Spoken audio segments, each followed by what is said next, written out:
Welcome back to All This Math. This is Professor Parker, and on this lesson, we're going to convert some improper fractions and convert them into mixed numbers. All right, so first of all, what is an improper fraction? And what makes a fraction improper? Well, the fact that the numerator is bigger than the denominator. Of course, the numerator is the top number, the number above the fraction bar, and the denominator is the number underneath of the fraction bar. All right, so whenever your numerator is bigger than your denominator, you have what we call an improper fraction. All right, now, how do we convert this into a mixed number? Before we get into that, let's talk about what a mixed number is. A mixed number is a number that consists of two different types of numbers. A number that consists of a whole number and a fraction together. A whole number and a fraction together. All right, that's why it's called a mixed number, because it's a mixture of two different types of numbers. All right, now how do we do this? How do we convert this? Well, what we're looking for is 3 digits or 3 numbers. We're looking for 3 numbers. So we're going to turn these 2 numbers into 3 numbers, right? One of the numbers is going to be a whole number. One of the numbers is going to be a whole number. The other 2 numbers are going to be part of a fraction, a numerator and a denominator. And there's a step-by-step process to find those 3 numbers. But just keep in mind that you're looking for 3 numbers, right? You're looking for 3 numbers. So think about it like this. You really, for real, you're really just doing division. Think of it as like doing long division, but we can do this mentally. As long as you know your multiplication facts. And I'm going to tell you up front, if you don't have your multiplication facts memorized, this might be difficult. If you do have them memorized, this should be easy.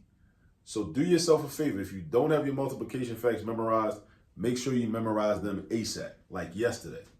And also it's going to help you in all other subsequent math classes that you take. You just need to have your multiplication facts memorized, like know them like off the top of your head. As soon as you see like 4 times 5, automatically you should be able to think, oh, 20. You know, 9 times 7, oh, automatically 63 off the top of your head. It should be like instinctive almost. You know what I'm saying? That's what you want to be. That's the level you want to be at. So do yourself a favor and memorize the multiplication facts. I can't stress that enough. I say that in almost every one of my videos, and we got like over 600 videos right now on YouTube. You know what I'm saying? So anyway, ask yourself, how many groups of the denominator can fit into the numerator? So how many groups of 9 can fit into 32? The maximum. What's the maximum, right? Because of course, one group of 9 can fit into 32, but that's not the maximum though, right? So if you know your multiplication facts, then you would automatically just say, okay, well, I know like 9 times 3 is 27, and then 9 times 4 is 36. 36 is too big. That's too much, right? That's too many 9s. So 4 groups of 9 can't fit into 36 because 9 times 4 is 36, and 36 is bigger than 32. So I know I can just back up. I can back off by 1 and say, okay, well, 3 groups. 3 groups of 9 can fit into 32. And 9 times 3 is 27. So that means that 3 is going to be my whole number. Remember, I told you I'm looking for 3 numbers, right? Looking for 3 numbers. So 3 is one of my numbers. So I got 3, right? That's my whole number. So I got a whole number, and I'm going to have a fraction written right next to it. So then where do I get my numerator from in my fraction? If 3 groups of 9 can fit into 32, I say, well, how many is that? How many is 3 groups of 9? Well, do multiplication. 3 times 9 or 9 times 3, commutative property. That gives you 27. What do you do with that 27? You subtract the 27 from the original numerator. So you're going to do 32 take away 27, or 32 minus 27. That's what you're going to do. 32 take away 27. Now you got to know how to subtract 2 to do this. You got to know your subtraction facts. 32 take away 27 is going to give you 5. So that means 5 is your numerator. So here you go right here. That's going to be your numerator. Now your denominator, that's the easiest part. The denominator don't change. The denominator is going to be the same. It's 9. It was 9 in the original improper fraction. It's going to be 9 in the mixed number. So put your 9 right here. So you got 3 and 5/9. That's the answer to that. All right, now let's do some more practice. We got number 2, we got number 3, we got number 4. If you want to, feel free to pause the video and work these out by yourself, and then let the video run and see if we get the same answer. Feel free to do that. So we got number 2, 41/6. Number 3, 53/7. Number 4, 15/4. All right, now let's do the same thing. All right, so 41/6. So the question is, how many groups of 6 can fit into 41? How many groups of my denominator can fit into my numerator? How many groups of 6? So I know my multiplication facts. I know like 6 times 6 is 36. 6 times 7 is 42. 42 is too big. That's more than 41. So I'm going to back off by one group of sixes, and I'm saying 6 groups of 6. What's 6 times 6? 36. So my whole number is going to be 6. 6 times 6 gives me 36, right? So then I take the 36 and I subtract it from my numerator. So now I got to know how to subtract. What's 41 take away 36? 41 take away 36 is 5. So 5 is going to be my numerator. So I got 5 right here. Now, what's my denominator? Easiest part of the problem. It's the same. It used to be a 6. It's still a 6. It used to be a 6. It's still a 6. So my answer is 6 and 5/6. That's my answer. All right. That's the mixed number form of this. Now let's go to number 3, 53/7. First question. How many groups of 7 can fit into 53? What's the max? The maximum number of groups of 7s that can fit into 53. I know 7 times 7 is 49.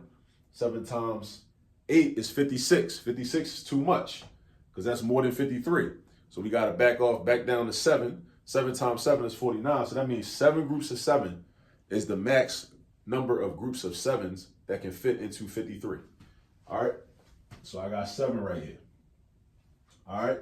Now, if 7 times 7 gives me 49, then I got to subtract 49 from 53. So 53 take away 49 gives me 4. So 4 is my numerator. And then, easy part, swing that denominator over here. 7 and 4/7. 7 and 4/7. All right, 7 and 4/7. All right, so now, last but not least, 15/4. Number 4, 15/4. 15/4, first question. How many groups of 4 can fit into 15? 4 groups of 4 is 16. That's too much. That's more than 15. So because that's too much and that's more than 15, that means that we got to back off by 1. See what happens. 4 times 3. 4 times 3 is 12. 4 times 3 is 12. So that's 3 groups of 4. 3 groups. So my whole number is going to be a 3. And then if 4 groups of 3 or 3 groups of 4 gives me 12, I subtract 12 from 15. 15 take away 12 is going to be 3. That's my numerator. I keep the denominator. 3 3/4 or 3 3/4. That's the answer. And this right here, so this is how, well, let me back up over this way so you can see the board, right? So this is how we convert improper fractions into mixed numbers. Remember the steps. Remember, you're looking for 3 numbers, a whole number, a numerator, and a denominator. A whole number, a numerator, and a denominator. See, when you take the math and you break it down into steps and processes, while still understanding the concept behind it, the math gets easy. So when you're converting improper fractions into mixed numbers, remember, you're looking for 3 numbers, a whole number, a numerator, and a denominator. How do you find the whole number? Then you got to ask yourself questions. How do I find the whole number? I know what I need to do. How do I do it now? How do you find the whole number? You ask yourself, how many groups of this denominator can fit into the numerator? And you figure that out by thinking about your multiplication facts. You got to know your multiplication facts to do this, or else it's going to be real difficult. It's going to be annoying and it's going to frustrate you. You're going to want to quit and give up. So do yourself a favor. Learn your multiplication facts. Until you learn your multiplication facts, get yourself a multiplication table that's fully, completely filled out and use that as a reference. Have that sitting right there next to you, right? That's my advice to you. If you don't have your multiplication facts memorized, have a multiplication table that's completely filled out at your disposal, right in the area where you're doing these types of problems, all right? So to find the whole number, how many groups of your denominator can fit into your numerator? I know 6 times 6 is 36. I know 6 times 7 is 42. 42 is too much. So 6 got to be the max, right? The maximum amount of 6s that can fit into 41. And then I say, okay, well, if 6 groups can fit, what is 6 times 6? What number does that give me? That gives me 36. Then you got to subtract. So don't forget, you got to subtract. 41 take away 36. 41 take away 36. 41 take away 36. I know it's a couple of steps. Don't get confused with the steps, right? 41 take away 36, that's how you get your numerator. That's how you get your numerator. So it's really only 2 things you got to find mathematically. You got to find your whole number. You got to find your numerator. Your denominator is given to you, right? The denominator don't change. If the denominator is a 6, it's still a 6. If it was a 9, it's still a 9. If it was a 4, it's still a 4. If it was a 7, it's still a 7.